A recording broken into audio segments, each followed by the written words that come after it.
What other infections lead to cancer that you know of?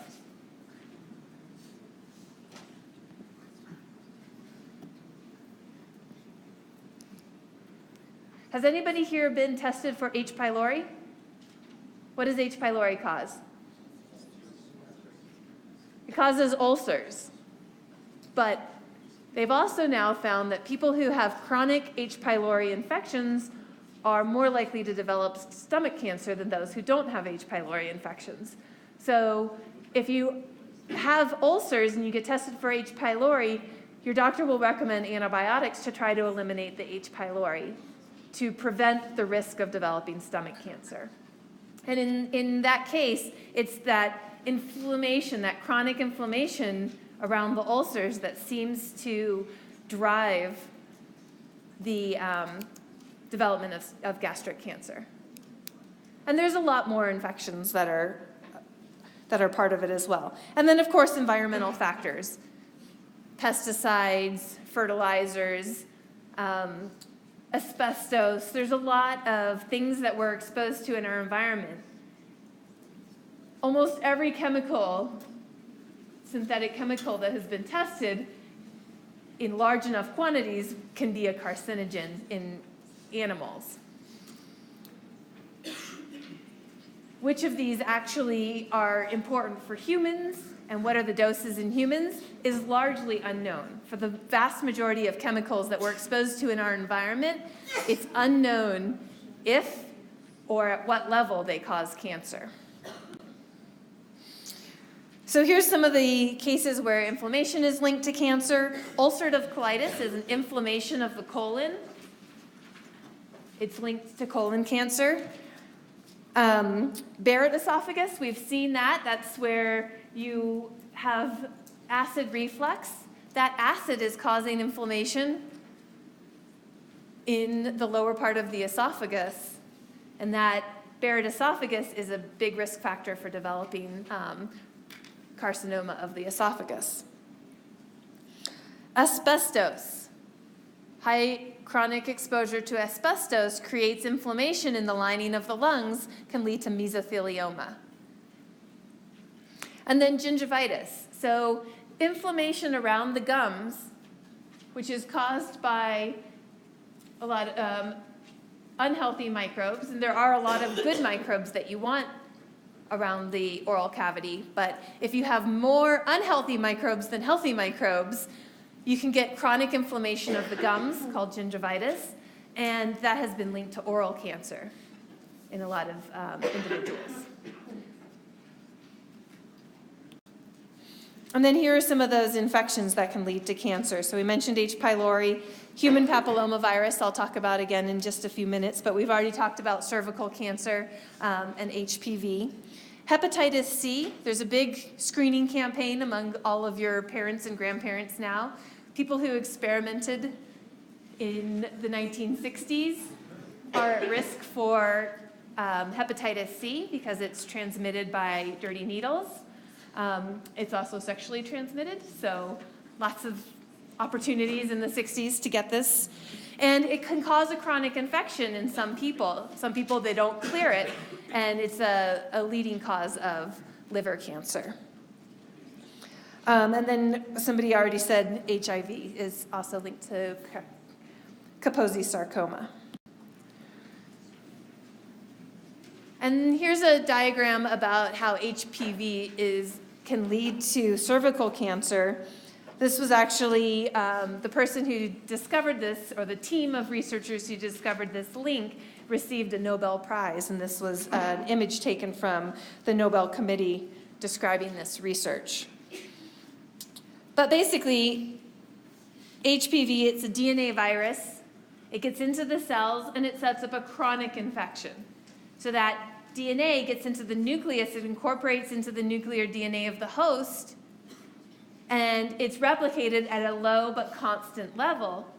Most people, your cytotoxic T cells, your natural killer cells, will recognize these infected cells, eliminate them, and it'll be taken care of.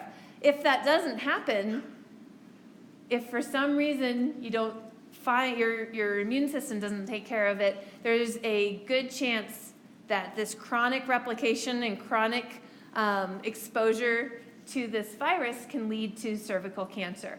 And one of the mechanisms by which it leads to cervical cancer is overexpression of a protein called E7. It's a viral protein, so this is a protein that the HPV virus itself makes. And that binds to RB. And it basically makes RB non-functional. RB, remember, was a tumor suppressor gene. But that's not the only mechanism. It seems that you have to have a lot of mutations in order for it to go from dysplasia up to cancer. So some of the environmental factors, air, pollution, we all know UV radiation from the sun or tanning booths are associated with skin cancer.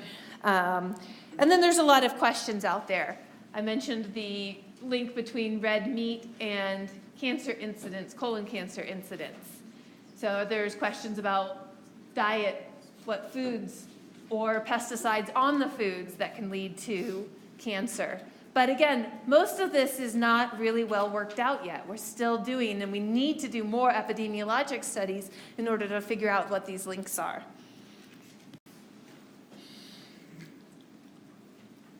I wanted just to point this out. So here, has anybody read the China study? All right. So it's a fascinating book. This Dr. Campbell is the author, and this book talks about his research over his lifetime into different rates of cancer that was seen in different communities in China. And when they did a very massive study where they had people go out into the communities and take dietary histories and take blood and analyze blood samples, they found that the strongest link between most types of cancer and environment seemed to be the consumption of animal protein or animal products. So here they're showing another one of these correlation studies between animal fat intake. So these are countries, their average animal fat intake, and this is the death rate in those countries. And they're saying that there's their death rate due to breast cancer. So they're saying that there's more deaths due to breast cancer in countries that eat more animal products.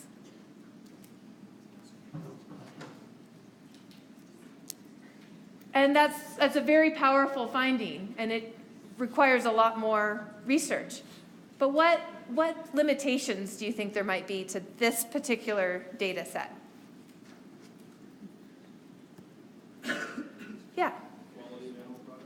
Quality of animal products, right? This is just saying all animal products.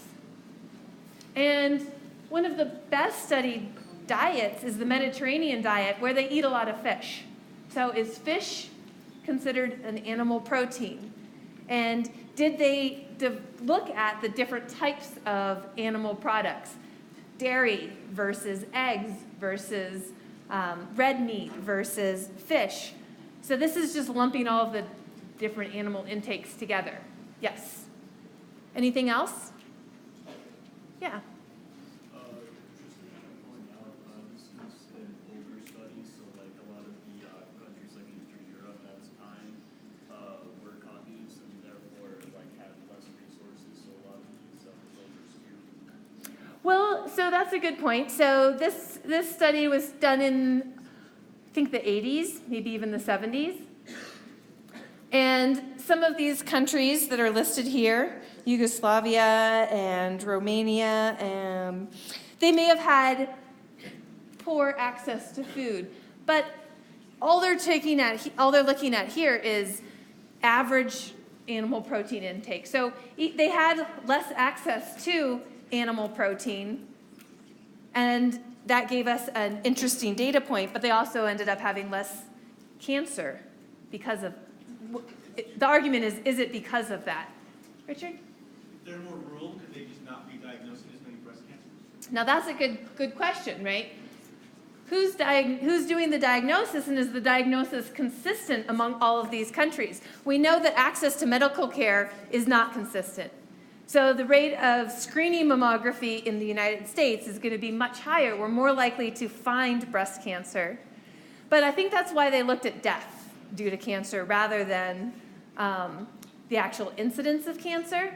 But it still applies. We are in the United States, if somebody dies, we're likely to know that cause of death. Whereas in other countries, a lot of times they attribute death to spiritual, cultural causes. They don't actually look for an underlying medical diagnosis the way we do in this country. So it's a very good point that the rate of diagnosis can be different, even if the incidence would be the same. We just won't know that. Yes, go over here. Other environmental factors like pollution. Yeah. So this is a nice correlation, but you'd want to also control for other things. Are countries over here that have high animal fat intake also more polluted? Or do they have a lot more hygiene? There are other things that are probably also on a similar parallel that could also be accounting for this difference. So just because you see the correlation doesn't mean that's the cause of it. There can be other things that are correlating equally well with the rate of cancer. Ian. Is this already the normal bell curve for breast cancer deaths in general, or is it separate? Right, is this already the normal bell curve? And so what do you mean by that? So not bell curve, but like, is this already the incidence of breast cancer deaths across the globe? And then they're just going to go, oh, look at the red meats, or the meats in general. Right. It fits, but So it could be that there are genetic differences among all these populations. And so this rate of cancer is going to be the same in all these different countries regardless of environmental exposures. Yeah. It would be interesting to look at lifestyle because people who eat less meat can take care of themselves. Right. So there's two things there. One, lifestyle. Are countries that eat a lot of red meat also more sedentary? And we know that is often the case. But then another thing that's kind of that you could pull out there are individuals. So we're looking at average animal intake in these countries. But what if the population is skewed so that within the United States, you have half of the people who eat a lot of red meat, and you have half the people who eat almost no red meat? That average animal intake is going to be somewhere in the middle, but the rate of cancer may be really high among the population that eats a lot of red meat and low amongst the others, or vice versa. So there's not taking into account individual differences here. Yes? Those are ones up high too, also, don't they have lower birth rates? So birth rate. So the age of the population. Age is the biggest risk factor for cancer is your age. Hands down. The older you get, the higher your risk of any type of cancer. So yes, if a population is older, they're not being replaced by a lot of young people, then you would have more cancer deaths in that population, regardless of their red meat intake. Good. They have more children. Or if they have more children. Like I think I read somewhere that if you breastfeed, your cancer risk for Oh, good. So if you're having less children, you're breastfeeding. exactly, that's very true. There's a hormonal protective effect of having babies and breastfeeding. So the more times you're pregnant and the more times you breastfeed, the less likely you are to get breast cancer. Could that be correlating with with these different countries? So you guys are awesome. That's what I want you guys to do, is to go out and think critically about all of the data you see. Now, I'm not saying we should all be eating meat. I don't mean that at all. I just want you to think about the data and use mechanisms, use your understanding of pathology to try to interpret any new data that you see out there.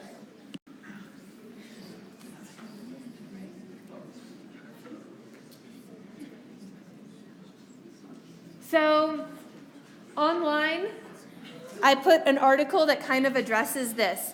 I think it was in 2015, so only a year and a half ago, there was an article that came out. It was a very big study that showed eating processed meat increases the rate of cancer, especially in children. So children who eat ham sandwiches every day for lunch are more likely to get cancer than those who eat chicken or non-processed meat. And this was very statistically significant, and it made this International Agency for Research on Cancer, which is an organization that takes scientists from all different countries around the world to look at, examine the evidence, and make recommendations based on the best evidence available. And so they've rated carcinogens in these groups. So anything that is kind of possibly a carcinogen, they've given it a rating based on how strong the evidence is for it. And they ended up putting, based on this study that came out in 2015, they upgraded processed meat to group 1, meaning that it is absolutely known to cause cancer. But before you stop eating all processed meat, which would be a good thing, I think processed meat is probably not a healthy thing to put in your body, but I do give my kids ham sandwiches sometimes. There's an article I posted on BB Learn that I think would be interesting for you to read. It's kind of a response to that, which talks about the difference between absolute and relative risk, right? So your relative risk of getting cancer goes way up. You're 25% more likely to get cancer, but your absolute risk refers to the incidence. So your risk of getting cancer, if you don't eat processed meat, is 5%. Your risk of getting cancer if you eat 2 strips of bacon every day is 6%. So that's an absolute risk difference that you need to also be aware of. So that's the kind of thing to take into account when you're thinking about what is causing cancer. So this rating is real and meaningful, but you also need to take into account the risk, the total risk profile. Any questions? Okay, so I know this is pathology and not epidemiology. I just think it's really important. Here's my take-home message from Etiology of Cancer. I saw this poster at Coconino High School when I was there with my daughter, and she loved it. She thought it was the funniest thing. And she really took it to heart. So you too, think for yourself. Go out there and find the data and really make your own decisions. Don't just do what everybody tells you to do. Okay. Pathogenesis of cancer. Any concluding remarks or questions before we get into this?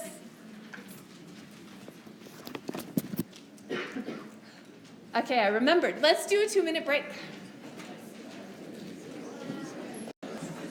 So we've talked about the causes.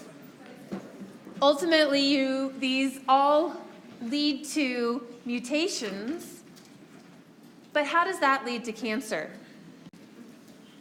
So the pathogenesis of cancer is really, the first step is transformation.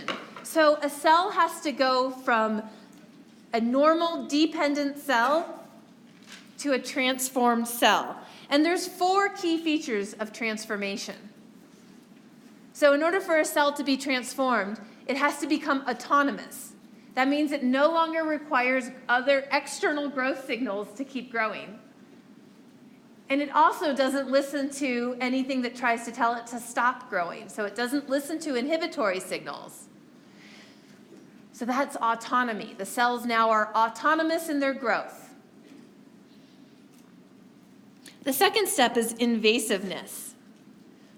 In order for it to become a cancer and not a neoplasm, it has to be able to invade the surrounding tissue. So remember when we were looking at that progression and we talked about dysplasia, where the cells start to become abnormal, but they're not going to grow and invade past their borders until they've acquired the right mutations. Immortality. Most of cells in our body, other than stem cells, can't keep dividing. If they get a signal to die, they die. They go through this process of senescence, which is cellular aging, where they can't divide past 30, 40 cycles. Cancer cells don't have that. They become immortal. They become stem cell-like in that they can keep dividing and dividing and dividing and dividing and dividing and dividing and dividing. And if they get a signal to go through apoptosis, they just ignore it. They're immortal. They can't be killed. And then the last one is sustained angiogenesis. Now, angiogenesis, why would that be important for cancer? What is angiogenesis? Growth of new blood vessels. So the birth of new blood vessels. Cancer cells need oxygen and nutrients just like every other cell of the body. So even though they're immortal, even though they're autonomous, they still need to produce ATP. So they still need a source of oxygen, they still need a source of glucose. And that comes from blood. So one of the biggest areas of cancer research recently has been to try to block angiogenesis in an attempt that, yes, you may have a little bit impaired wound healing, but for the most part, our blood vessels are already there. If you can block angiogenesis, you can block the ability of cancer to get its nutrients. Unfortunately, I don't think that has gone too far outside of the laboratory yet. Yes? Well, I was just going to ask, what if it's metastasized to, like, how do you... Exactly, right? So angiogenesis helps at the local supply, but then what happens when it metastasizes? So when it metastasizes, some of those cancer cells, they travel through the blood or the lymph fluid or local invasion. When they get to their new spot, they can grow there, but they need angiogenesis to grow in that location. So ultimately, in order to cause death of the organism, death of the human, you have to have angiogenesis to support tumor growth. Yeah? Does it have to be in this particular order or any order of these happening? No, it doesn't have to be in this particular order. Yes. They can acquire mutations in different orders. Although you'll see a lot of cancers have a very stereotyped order of acquiring mutations. So colon cancer, and I'm not sure if I put it in this one, but last lecture there was a slide on colon cancer progression. Colon cancer always seems to develop a mutation in APC, a tumor suppressor gene first. And then after a little bit of time, those cells will acquire another mutation that allow them to have more autonomy. So it's this gradual accumulation of mutations, but the order can be different in different types of cells and different types of cancers. And figuring out that pattern is one of the big areas of research in cancer. It seems like if you knew the order and you find the first one, that's going to develop in the cancer. Right. Yeah. Then you can try to target that and stop it. And for some, like germline mutations in RB, we do know that that's the first hit because that you're born with. But then how do you get that second hit? Yes? So you're talking about angiogenesis, they need the nutrients to be able to produce more. And if that was cut off, would it just kill these cells or just make them dormant until they were able to... Good question. If angiogenesis is cut off, is it going to kill the cells or is it just going to slow their growth until maybe they could overcome that? And I think it depends. So a lot of times you'll have tumor necrosis. You'll have central necrosis in tumors because they grow so fast that angiogenesis doesn't keep up. They don't make blood vessels fast enough to sustain their level of growth. But the ones on the periphery, the ones who are near that angiogenesis, still can continue to grow and acquire new mutations and move on from there. So I think it's a good point that if you stop angiogenesis, you're not reversing any of the mutations. You're just going to kind of put a halt on cell growth until they can find a new way to get that blood supply. And I had some question back here. Yeah.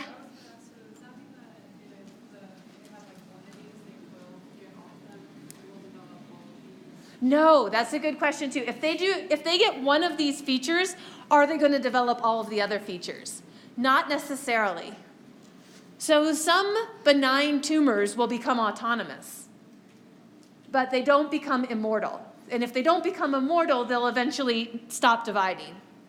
So you have to have all of these features in order to become cancer, but just because you get one of these features doesn't mean you'll get the others, although it is more likely. So once you become immortal and you keep dividing, every time you go through cell division, there's likely to be errors. Most of the time we can fix those errors, but the more times the cell divides, the more at risk it is of developing a mutation that isn't repaired or that happens to be in an oncogene or a tumor suppressor gene, so the more likely it is to go on to become cancer.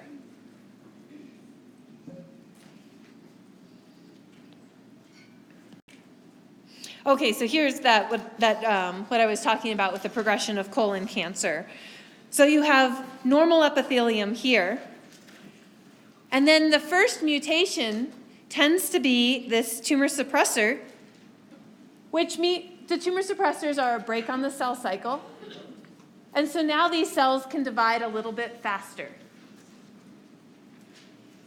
But you can see this is still dysplasia. They haven't really started to grow. Now they acquire another mutation in KRAS. This is an oncogene. An oncogene is something that puts the gas on and allows cells to continue to go through the cell cycle faster without as many checks. So now it starts to grow. And then a mutation in another tumor suppressor happens. And then another mutation in a tumor suppressor. So each of these mutations, for example, this one may give it some degree of autonomy. The second one may give it full autonomy. This third one may give it the ability to become immortal, to evade cell death, not listen to apoptosis. Or that's what P53 does. So this last one gives it that immortality. So it's this accumulation of mutations, each giving it another hallmark of cancer. So that eventually it acquires the ability to divide autonomously, continually divide, grow its own blood supply, and escape cell death. Once it has all of those features, and invade the local, beyond the local tissue and metastasize, then it goes on to become cancer. So the goal of colon cancer screening is to find these polyps before they acquire these late-stage mutations that really drive it to become cancerous. Yeah? So do these need all these different mutations, or is just one cause the next? No, it needs all of these different mutations. Again, if a mutation causes that cell to cycle more frequently, it's more likely to get another mutation, but it's not causing that next mutation. Does that make sense? So it's still something else that's causing that mutation. It's just more likely to get those mutations and pass them on because it's dividing more rapidly.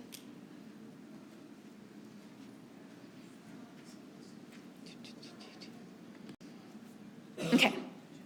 So here's a question I want you to work with a partner, think, pair, share. Why do you think lymphocytes are more vulnerable to cancer than other cell types? And I gave you some multiple choice options here. So take a minute and talk to your partner and see if you can figure this out.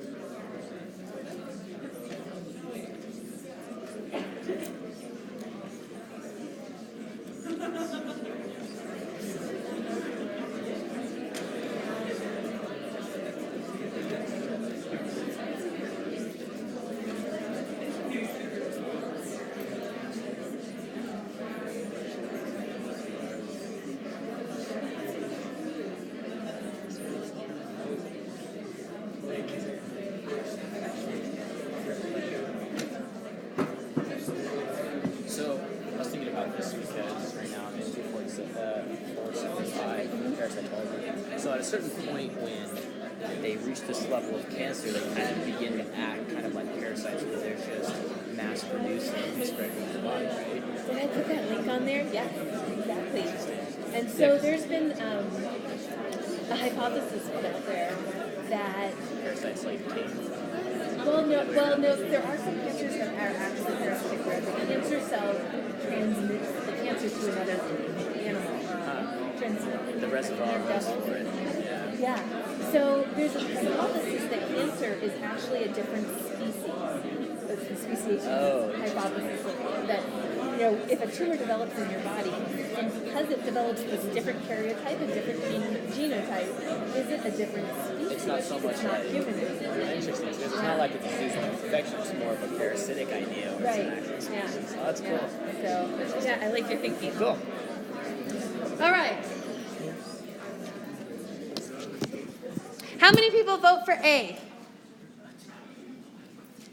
Interesting. How many people vote for B? Interesting. How many people vote for C? Okay, nobody says that one. That's correct. C is not the right answer. How many people vote for D? Few people. Maybe. Okay.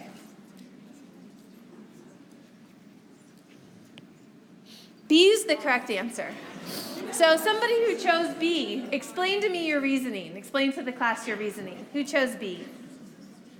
You guys, okay, in the back there. We kind of felt because it goes through clonal expansion and rapidly produces, that producing themselves has a chance for DNA error. Yes, so that is one of the reasons.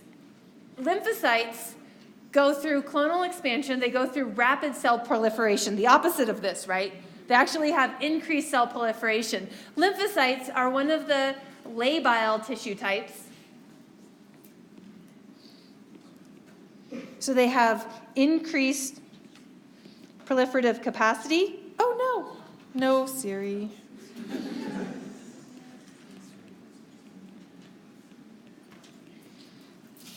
And they have clonal expansion, so they're always dividing.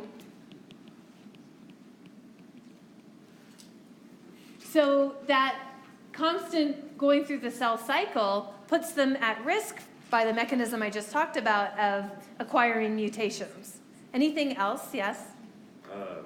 Wouldn't they be more at risk to turning cancerous because of them being in the lymph and constantly surrounded by pathogens and other carcinogens within? Now that's an interesting thought. So because they're constantly exposed to pathogens, the thing is that most of the time they're living in your blood or your lymph nodes.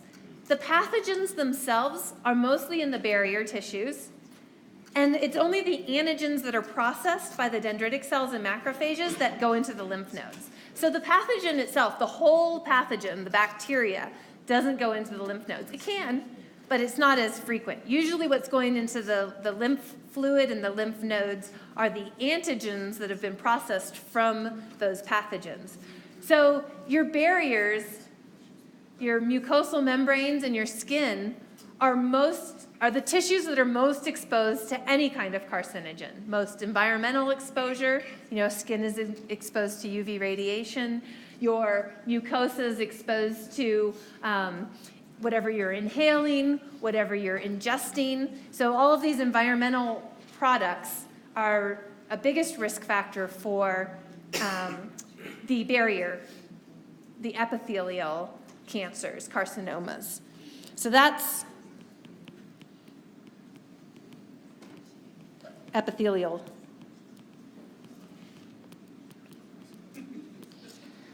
There's one other thing, this is kind of tricky. There's one other feature of lymphocytes that make them more vulnerable to mutations.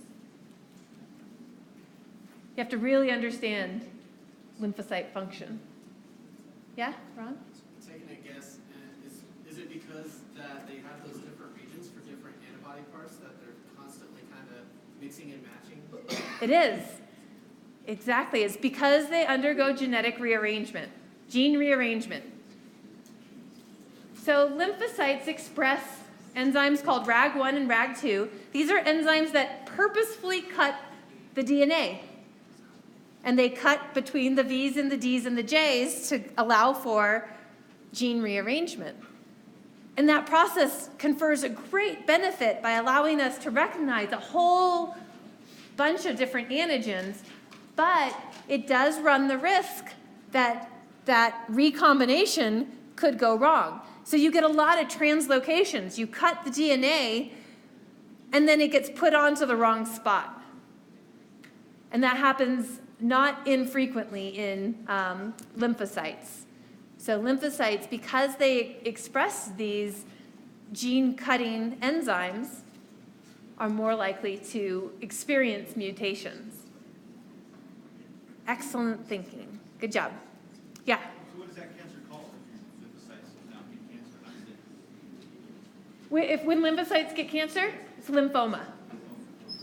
So lymphocytes getting cancer is a lymphoma.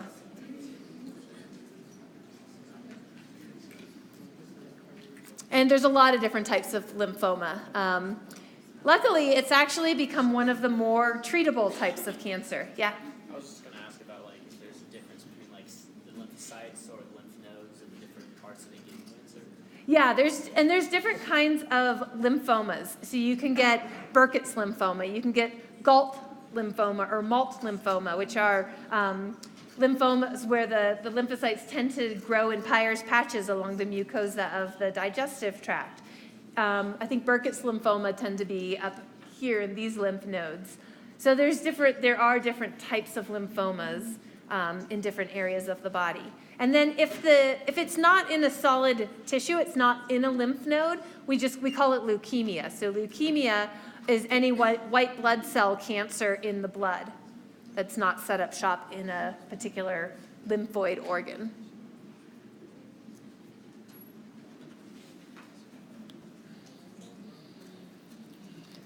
So what are the different types of genes that are commonly mutated in cancer? We can divide them into those that allow for growth. So growth-promoting genes are almost always found in cancer, mutations in these. Growth-inhibiting genes are often mutated. For growth-promoting genes, usually you get a gain of function. Right? So these are normally genes that encourage growth. Now they're always on, or they're overexpressed, and so you get even more growth.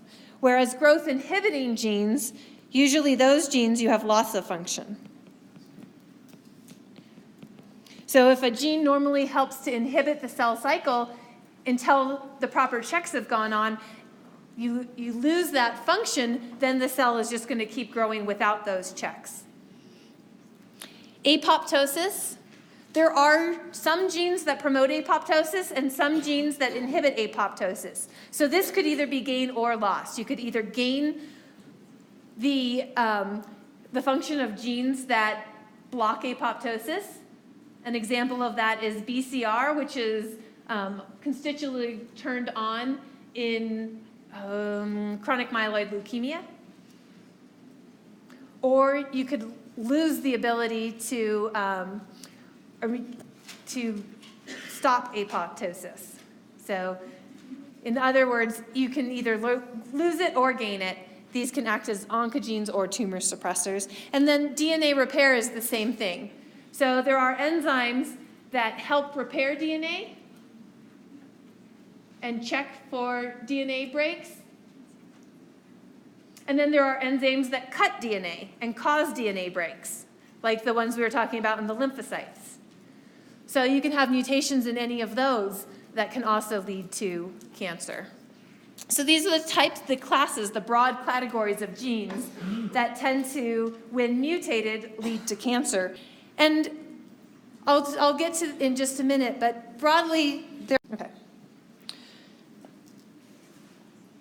So I find this a really interesting idea that cancer, the first step in the pathogenesis of cancer is what we've been talking about. This is transformation. This is where you acquire enough mutations that the cell gets all of those hallmarks of cancer. They become autonomous. They become immortal. They have sustained they become invasive and they have sustained angiogenesis. So that's the process of transformation. And then the cells kind of take on a life of their own. So these cancer cells continue to divide within a microenvironment. That microenvironment is your body. And they're undergoing selective pressures. So as they're dividing, your immune system is trying to attack them. And they're continually acquiring new mutations. So we have this first cell right here. That cell has acquired the final mutation that has allowed it to become transformed. Now it can grow independently and it can keep growing and keep growing. And so it's going to divide. And it divides here. And then this offspring is going to divide again. Well, some of those offsprings are going to acquire another new mutation. So once cancer starts to develop, it continues to evolve. The offspring continue to get new mutations. Some of those mutations allow the cancer to grow better, to grow faster, to grow in a new environment, to evade the immune system. And some of those mutations don't. But there's a Darwinian process that happens in cancer where the mutations that allow that cancer to survive in your body are the ones that are more likely to continue and get passed on. So this is why cancer becomes more aggressive over time. Now, some cancers you've heard of are really aggressive. Likely it's because they acquire some of those mutations early on. And that mutation allows it to grow even better and completely evade the immune system, and it can just grow and grow and grow. Some cancers, they don't get those aggressive features until much later. So I think this is just a really interesting process that occurs in the evolution of cancer. And there is research out there into what's going on and how can we change the microenvironment of cancer so that we don't have this Darwinian selection. All right, here are our 6 hallmarks of cancer. I see people packing up. I have to check my watch. Oh, we are out of time. Oh, man. Okay. Know these hallmarks of cancer. So these are in your book, the 6 hallmarks of cancer. This picture actually adds a 7th, inflammation, as the 7th marker of cancer. But when you're studying this weekend, go back to the slide on the features of transformation and link each of these hallmarks of cancer with those features of transformation.